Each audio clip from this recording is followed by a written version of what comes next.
बघतो गेला चक्का. दोन मंत्री आहेत तुमच्याकडं. डेव्हलपमेंट थांबून ग्रीन सिटीचा प्रोजेक्ट हाती घ्यायला सांगा जरा, नाहीतर अवघड आहे भविष्य तुमचं 45-50 अंश सेल्सिअसला. फक्त नागपूरमध्येच आल्यावरती असं जाणवलं की अक्षरशः आहे ना तोंड सुक्क पडतं. सगळ्यांना थंड पाण्याची गरज असते, तसंच आपल्याला पण आज थंड पाण्याची गरज होती. म्हणून आपण इथं आंघोळ केली आणि बसलो होतो. सकाळचे 8:30 वाजले ते. आंघोळ पूजा उरकून घेतली मित्रांनो. सगळ्यांना गुड मॉर्निंग, जय शिवराय आणि श्री स्वामी समर्थ. तर फायनली पोहोचलोय मित्रांनो महाराष्ट्रामध्ये. मागच्या रविवारी आपण निघालो होतो, म्हणजे सोमवारी निघालो होतो आणि आज सोमवार आहे. तर आज आपण परत महाराष्ट्रामध्ये पोहोचलोय नागपूरला. तर मस्त अशी जर्नी झाली. फर्स्ट टाइम बिहारचा एक्सपिरियन्स होता. तुम्हाला कसा वाटलं ते कमेंट करून नक्की सांगा, कारण मी याच्या आधी कधी बिहारला गेलो नव्हतो आणि सगळ्या गोष्टी नवीन नवीन होते. त्यामुळं बऱ्याच जास्तीत जास्त कव्हर करण्याचा प्रयत्न केलाय. तर आता सकाळी उठलोय मस्तपैकी. मग पूजा पण झाली, गाडीवरती पण पाणी मारलं. उन्हाळ्यात पाणी खूप गरजेचं आहे. गाडी धुवून घेतली, मी पण फ्रेश झालो, कपडे पण धुवून घेतली. बोला आता चहा प्यावा आणि मस्त अशी नागपूरची एंट्री करावं. परत नागपूरमधून आपल्याला रिटर्नचे बुकिंग पण शोधायचे, पुढचं बुकिंग पण शोधायचं आहे ना. आज सोमवार आहे. कालचा दिवस आपण ट्रॅव्हलिंगमध्ये होल्ड घालवला आहे, पण आज तो वाया घालवायचा नाही. त्यामुळे बघूया, नागपूरला जाऊया. पहिली गाडी खाली करण्याचा प्लॅनिंग आहे. गाडी खाली करून देऊ, कारण पार्टीवाल्याचा माणूस आपल्याला नागपूरला वाडीला भेटणार आहे. 10चा टायमिंग दिलाय. आता 8:30 वाजलेत. जाता येईल, भेटता येईल, गाडी खाली करून घेता येईल आणि मग पुढचं नियोजन लावता येईल. तर असं असणार आहे पुढचं प्लॅनिंग. तर ब्लॉग आणि सिरीज शेवटपर्यंत बघा. आणि आतापर्यंत जर्नी कशी झाली कमेंट करून नक्की सांग. कोणाच्या लाईफमध्ये इंटरफेअर करण्याचा काय आपल्याला अधिकार आहे? त्यांचं जीवन आहे, जगू द्या त्यांना. बदकं आहेत ती, फिरतील पण डबकापाशीच थांबतील. मस्त असा प्रवास झाला. भरपूर सारं शिकण्यासारखं होतं, भरपूर सारं पाहण्यासारखं होतं. खरंच खूप छान सिरीज झाली. माझ्यासाठी हा टोटली नवीन एक्सपिरियन्स होता. तुमचा एक्सपिरियन्स कसा होता ह्या जर्नीचा ते पण नक्की कमेंट करून सांगा. नागपूरमध्ये मेट्रोचा प्रोजेक्ट भरपूर जोरात चालू आहे. तर आपल्याला आहे ना, आपलं लोकेशन आहे महिंद्राच्या अलीकडं, म्हणजे वाडीला. तिथं जायचं आहे. नागपूरचं टेम्परेचर आहे ना 45 ते 50 अंश मध्ये असणार आहे. भयंकर असं गरम आहे. दोन मंत्री आहेत तुमच्याकडं. डेव्हलपमेंट थांबून ग्रीन सिटीचा प्रोजेक्ट हाती घ्यायला सांगा जरा, नाहीतर अवघड आहे भविष्य तुमचं 45-50 अंश सेल्सिअसला. चला पोहोचलो बरं का मित्रांनो आपण लोकेशनकडे. तर बघा आपला बाबूराव. इकडं बाबू म्हणतात, बाबू.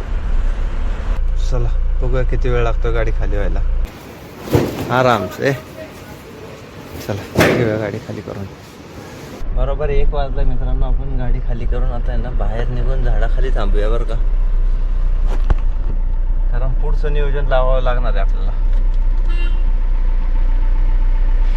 AC अजून फास्ट करू देऊ. लय गरमी नागपूरची, बेकार. आपली गाडी इथे लावली होती मित्रांनो. आपण शिवम ट्रान्सपोर्टला पोचलो होतो. बघा सगळ्या ओपन गाड्या आहेत. वरती आभाळ आहे, समोर शिवम ट्रान्सपोर्ट आहे आणि टायमिंग बघा 3:30 वाजलेत. चालला ना भाऊ भरायला. नावाशिवाचं बुकिंग कन्फर्म करून घेतलं. एकच कंटेनर होते, लगेच निघायचं. कधी कधी कंटेनर असल्याचा खूप फायदा होतो. बोला गणपती बाप्पा मोरया. एकच कंटेनर, निघा लगेच. नंबर लिहायला गेलो, बोलले मुंबईचा माल आहे का, जाणार का? निघालो. समोर हायवे आणि ऑन द वेज भरायला जायचंय पुढं टोल नाक्याकडं. आणि हे लोकेशन मित्रांनो काही जास्त लांब नव्हतं, लगेचच पोहोचलो. हे बघा जॉन डियर दिसला का? एंट्री करून घेऊ. जॉन डियर, सांप से सावध रहे.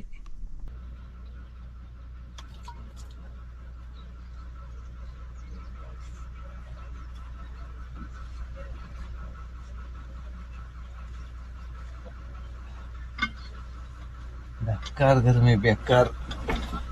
तर बरोबर आता 6 वाजलेत बघा. 2 तास मस्त अशी झोप काढली. गरमी गरमी गरमी. एंट्री ऑलरेडी करून ठेवली होती गेटवरती. ते पुकारतात तेव्हाच आपली गाडी आतमध्ये जाते. मस्तपैकी झोप झाली 2 तास. 6:30 वाजले मित्रांनो. आताशी गाडी आपल्या आतमध्ये आली आहे बघा. चला बघूया काय मटेरियल भेटते. John Deere tractor.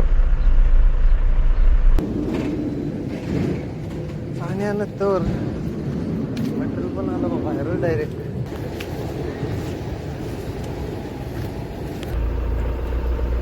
$500 kilo material आहे फक्त. 3 पॅलेट आलेत. बरोबर 7चा टायमिंग झालाय मित्रांनो. म्हणलं मग दिवाबत्ती जर लावून घ्यावा. अशा शुभ टायमिंग वरती जर गाडी भरून आपली बाहेर निघत असेल मग कशाला.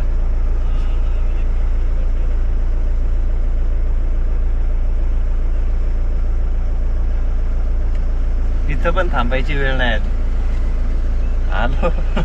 गाडी खाली गेली. ऑफिसला आलो लगेच ऑफिस मधून बुकिंग. 2 तास आराम पण झाला मस्त असं बरं का. बरं वाटलं. डिझेल आहे त्यामुळं हायवेने प्रवास आपल्याला खेचता येईल बरोबर. आता ही 3 पॅलेट आपल्या गाडीतली नागपूर वरतून डायरेक्टली निघालेत श्रीलंकेला. ते आपण सोडायचे फक्त नावाशेवापर्यंत. आणि मला फक्त नागपूरमध्येच आल्यावरती असं जाणवलं की अक्षरशः आहे ना तोंड सुक्क पडतं. म्हणजे तुमच्या शरीरातलं पाण्याची लेवलच कमी होऊन जाते. बेकार गरमी आहे नागपूरमध्ये खरंच. त्यामुळे ना इकडं जर तुम्ही कधी आले ना पाणी प्यायला हायगाईच करू नका. Welcome to Samruddhi highway toll.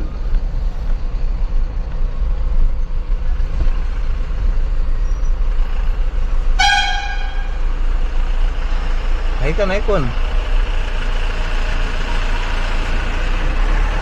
चला झाला रेड. डिझेल टँक फुल आहे. आता पोट पूजावर करून घेऊया आपण.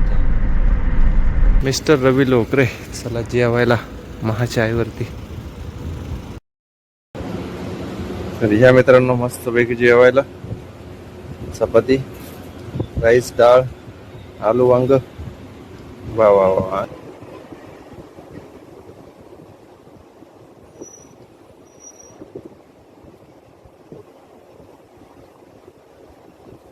बरोबर 8:30 वाजलेत मित्रांनो. आता आपण निघूया इथून.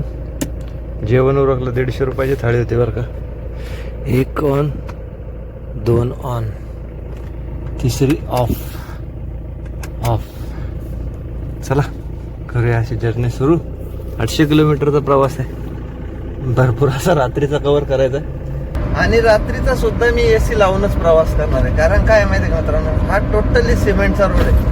दिवसभरात जे काही 40, 45, 50चं टेम्परेचर या हायवेने ऑब्झर्व केलं असेल ना तर ते सगळं आता रिटर्न द्यायचा टायमिंग आहे. त्यामुळं फुल वाफा.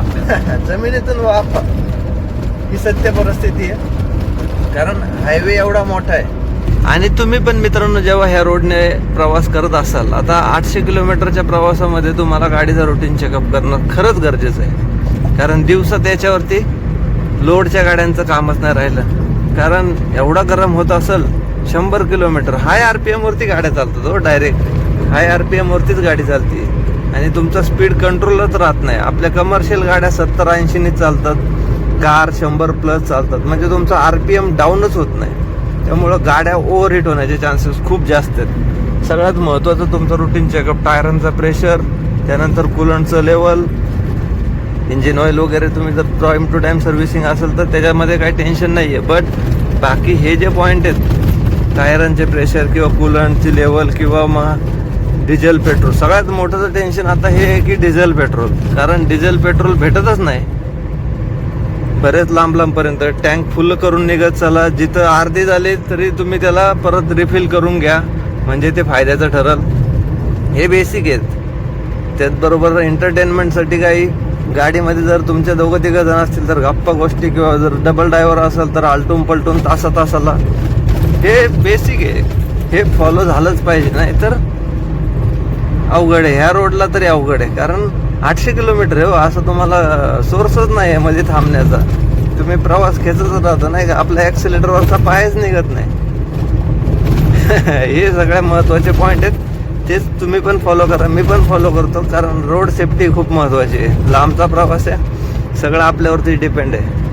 एकदा काय झालं कोण नाही येत कधी मदतीला. त्यामुळं स्वतःची काळजी घ्या, त्या गाडीची काळजी घ्या. आणि गाडीमध्ये जो माल असतोय, आता आपला चाललाय श्रीलंकेला, बिचारा तो वाट बघत असून त्याला उचक्या लागायच्या. मी असं बोललो म्हणजे. आणि हे सगळे पॉइंट कव्हर करूनच प्रवास करा, तुमचा प्रवास नक्कीच चांगला होईल. 99 रुपये 27 पैसे डिझेलचा रेट, 1570 म्हणजे 15 लिटर. चला निघूया. 2970. एसीचा पण पूर्ण जीव निघतो बरं का. दिवसभर एसी चालली ना, तिची पॉवर थोडी कमी होऊन जाते. तर टँक झालाय मित्रांनो आपला परत एकदा फुल, आणि आपण केलाय आपला प्रवास सुरू. तर आपलं टार्गेट आहे मित्रांनो छत्रपती संभाजी महाराज नगर पर्यंत जायचं, आणि 600 किलोमीटर अजून मुंबईचं अंतर आहे आपल्याला. तर एक सगळ्यात महत्त्वाची गोष्ट म्हणजे, आता इकडं ज्यावेळेस आपण ट्रान्सपोर्टला गाड्या भरतो ना, तर तुम्हाला लक्ष देत असेल बऱ्याच वेळा, म्हणजे हैदराबाद, इंदोर, त्यानंतर गोवा, त्यानंतर नागपूर, ही जी 500-600 किलोमीटरच्या रेंजमधली आहेत ना पुण्या मुंबईपासून, 700-800 किलोमीटरपर्यंत पकडून चला. तर ह्या ठिकाणी ज्यावेळेस आपण गाड्या भरतोय ना मित्रांनो, आपल्याला फक्त खर्च भेटायचा. आणि आता हे जर डिझेलचा रेट 100 रुपयापर्यंत चिटाकलाय, तर तुम्हीच विचार करा की इथून पुढं एक असं होऊ शकतं, म्हणजे ही वस्तुस्थिती नाकारता येणार नाही. कमीत कमी 40% गाड्या तर जमा करायला लागतील परत गोडाऊनला, ज्यांनी नवीन नवीन धंदे सुरू केलेत ना. होऊ नये असं देवाच्या कृपेने, पण ही वस्तुस्थिती नाकारता येणार नाही. त्यामुळं मित्रांनो कमी रेटमध्ये खरंच पळू नका. तर फक्त गेला गेला गेला गेला आजच्या गावात पाहिलं का आता तो कुठं लेन सोडून गेलता. हायला काय बोलावं, झोप येत असेल तर झोप बाबा. काय करतोय गाडी, कशा कोणत्या धुंदीत गाडी चालवतोय रे हा. काय कुठली पासिंग आहे, MS-16.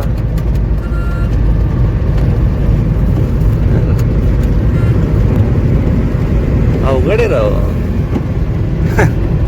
त्यामुळे मी चहा पिलो, डिझेल भरलं, तोंडावर पाणी मारलं, 5 मिनिटं तिथं जरा गरक्या मारल्या, टप्पा मारत बसलो, आणि मग पुढे निघालो. मित्रांनो ह्या हायवेचं एक बॅड साईन आहे. तुम्हाला झोप येणार म्हणजे येणारच. पाहिलं ना, पूर्ण असा लेन सोडून त्याला दाबायला गेला होता राव. अवघड आहे. मुंबई 591, 600 किलोमीटरचा प्रवास. चला थोडं सेफ्टी बघूनच गाडी चालवण्याचा प्रयत्न करू. आपल्याकडे एंटरटेनमेंटचं साधन आहे म्हणून काही टेन्शन नाही, पण हे असं घडतं बरं का. हे आता तुमच्या समोर पाहिलं असेल, तुम्ही गेला होता त्याला दाबायला, 0 मिनिटात कार्यक्रम झाला असता त्यांचा. 12:30 वाजले मित्रांनो. आपण गाडी घेतली परत बाजूला बरं का. जरा डोळ्यांवरती तार यायला लागली, म्हणून आता साईडला लावूया, थोडा रेस्ट करूया आणि मग परत निघता येईल. चला मित्रांनो, जरा 2-3 तास आराम करूया आणि मग पुढचं प्लॅनिंग करूया. सगळ्यांना गुड नाईट. 3041 किलोमीटर झालेत आपले, आणि आता इथून बरोबर 200-250 किलोमीटर आपल्याला छत्रपती संभाजीनगर आहे, आणि मुंबई राहिला असेल एक 500 किलोमीटरच्या आसपास. तर आपले सगळे प्लॅनिंग फिसकटले राव मित्रांनो. मी रात्री जागणार होतो, दिवसा झोपणार होतो, पण 11:30 वाजता जे काही झोप लागली, विषय एंड. झोपलो, सकाळी 6 वाजताच उठलो. तर 6 वाजता उठलो म्हटल्यावरती आता आपल्याला कमीत कमी 12 वाजेपर्यंत तरी खेच नाही, पळव नाही गाडी. त्यानंतर मग आराम करायला थांब नाही. हे तर सगळं गणित बिघडन आपलं. आजचं टार्गेट आहे डायरेक्टली नावाशेवाला जाऊन थांबायचं. उन्हाळ्याची सगळी गणित फिसकटून जातात हा.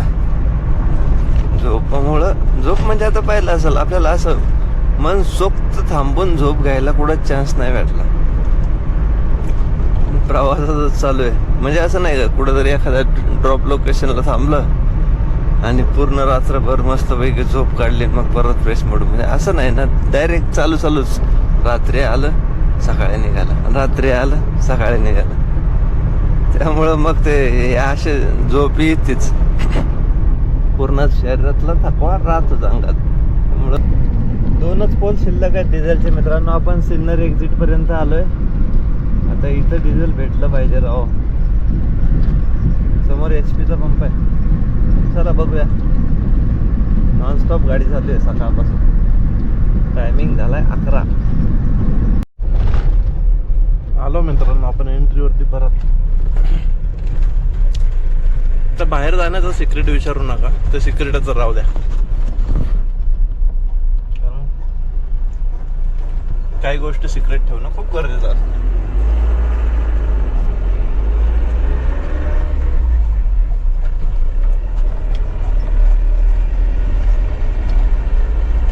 अजून आपला अंतर 137 किलोमीटर राहिलंय फक्त. 4चा टायमिंग दाखवतोय राव. 4 वाजेपर्यंत आपण पार्टीच्या लोकेशनवरती पोहोचलो पाहिजे. म्हणजे आपल्याला नावाशिवाजी तर खाली करायचं. तिथं थोडं सगळं जुगाड करावं लागलं, थोडं कन्व्हिन्स पण करावं लागलं. नाही तर उद्या होती बकरी ईद, गाडी खाली झाली नाही तर प्रॉब्लेम व्हायची. आपली गाडी डायरेक्टली मग परवा खाली होईल. त्याच्या आधी म्हणलं जरा थोडं खेचणं गरजेचं होतं. मस्त केलंय की नाही मित्रांनो हे डिझाईन. फर्स्ट टाइम तुम्हाला आपल्या ब्लॉगच्या माध्यमातून बघायला भेटत असेल. नाशिक वाटते खरंच खूप भारी. वा मस्त, एकच नंबर. छान फुल लाईट हा, आणि पूर्ण उतार. आणि आजचा पहिला दिवस असा असेल की आपण आज एक दिवस झालाय म्हणजे दररोजची आंघोळ पूजा वगैरे सगळं उरकलंय, पण आज साधं तोंड पाणी सुद्धा मारलं नाही. म्हणजे काय होतं माहिती काय, एवढा प्रवास घेतलाय आता ऑन अन ॲव्हरेज 500-600 किलोमीटरचा प्रवास पर डेचा होतोय आपला. 3500 किलोमीटर 7 दिवस झाले. मग विचार करण्यासारखी गोष्ट आहे. नॉनस्टॉपच चालू आहे ना. पुढं असं जाऊन थांबलं रिलॅक्स एकदम, आणि मग आता त्याला उद्या गाडी भरायचं बघू. असं झालंच नाही. त्यामुळं आज तर आंघोळीचा पण योग नाही आला आपल्याला. म्हणजे आज रात्री सगळं फिसकटलं गेलं माहिती आहे. रात्री जर फिसकटलं नसतं ना तर आता आपण सकाळी मुंबईमध्ये असतो. आता कसं आहे, उन्हामुळे जास्त पळवता येत नाही. आता हा कसाऱ्याचा घाट होता म्हणून 70-75 गाडी उतारावरती सोडली. आता परत 60-65 आता हे मुंबई भिवंडी पर्यंत तर जाणार आपण. भिवंडीचा एकदा बायपास झाला असताना तर मग एवढा पण टाइम नाही जायचा. 4चा टायमिंग दाखवते आपल्याला पोहोचायचा. तर सरळ आता हा असा बायपास झाला पाहिजे ॲक्च्युली माहिती आहे का. म्हणजे हे कसारा मार्गे असं पुढं कल्याणच्या बाहेरून अलिबागपर्यंत असा एकदम मुंबईला करो बायपासचा आता तो प्रोजेक्ट आत्ताशी सँक्शन झाला.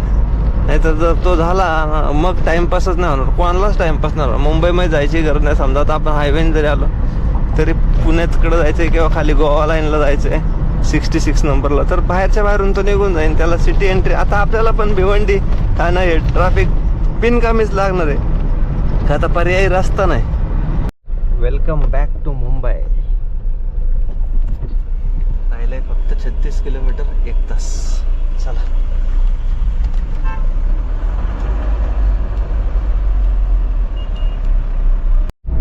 बरोबर 4:15 वाजलेत मित्रांनो. आपण पोहोचलो बरं का लोकेशनला. JWR. चला गाडी फिरून आणावी लागणार आहे आपल्याला आता. यावं फिरून, आता गाडी फिरून घेऊ आणि मस्तपैकी इथं बघूया किती वेळ जातोय. ऍक्च्युअली थोडी किरकिर झाली, जरा पोहोचलो जातो. चला पहिले युटर्न मारून येऊ. तर या मित्रांनो जेवायला पेपर दिले बरं का आतमध्ये आपण, आणि डायरेक्टली म्हणलं आता तोपर्यंत टाईम येतं जेवण करून घ्यावं म्हणून मागवते बिर्याणी हाफ व्हेज. चला जेवण करूया पहिलं, भूक लागली भरपूर. मस्त अशी बिर्याणी या सगळ्यांनी जेवायला. 1 तास पण नाही झाला आपल्याला घ्यायला सांगितली गाडी गेटवरती. बनला आपला गेट पास.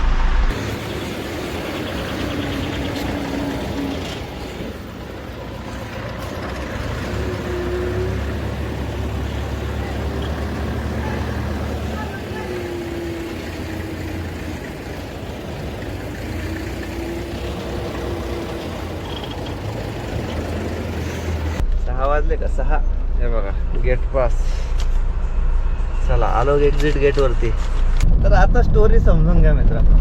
ऍक्च्युली आपली गाडी खाली होणार होती. आता उद्या तर बकरी ईद आहे, त्यामुळं परवा खाली होणार असं मला म्हात्रे दादांनी सांगितलं. बोले तुझा पेपर आलेला नाही जॉन डिअर मधून, त्यामुळं काय गेट पास बनणार नाही. मग थोडं प्रेशराईज करावं लागलं मला सगळ्यांना, ट्रान्सपोर्टरला वगैरे सगळ्यांना प्रेशराईज केलं मी. बोललो नाही तर म्हणलं मग गाडी घेऊन जाणार पुण्याला, मग पुण्याला येऊन तो मटेरियल घेऊन जा, मला नाही परवडणार किंवा मी पण गाडी 2 दिवस होल्ड नाही करणार, कारण तिथं खाली करायला कधी कधी अख्खा दिवस मोडतो.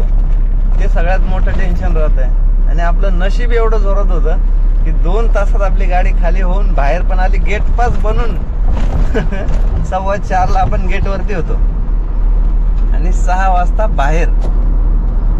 त्यांनी पण म्हणजे विनय दादांनी पण मस्तपैकी सुपर फास्ट काम केलं. बाकी मग बरं वाटलं की चला एवढी मेहनत घेतली, याचं काहीतरी चीज झालं. दिवस वाया नाही गेले हो, बाकी काय नाही. आता निघालो मी डायरेक्टली पुण्याला. बघूया, ही सिरीज खूप मोठी झाली, मस्त बघा. 3608 किलोमीटर झालेत बरोबर टोटली. समजून घ्या कुठून कुठं, दमण, पटना, नागपूर आणि मुंबई. मस्त अशी सिरीज झाली, खूप छान, म्हणजे सुपर फास्ट झाली. आणि अशाच सिरीज तुम्हाला कशा वाटतात ते कमेंट करून नक्की सांगा. चला भेटूया अशाच एखाद्या नवीन सिरीज मध्ये. तोपर्यंत काळजी घ्या आणि जय शिवराय.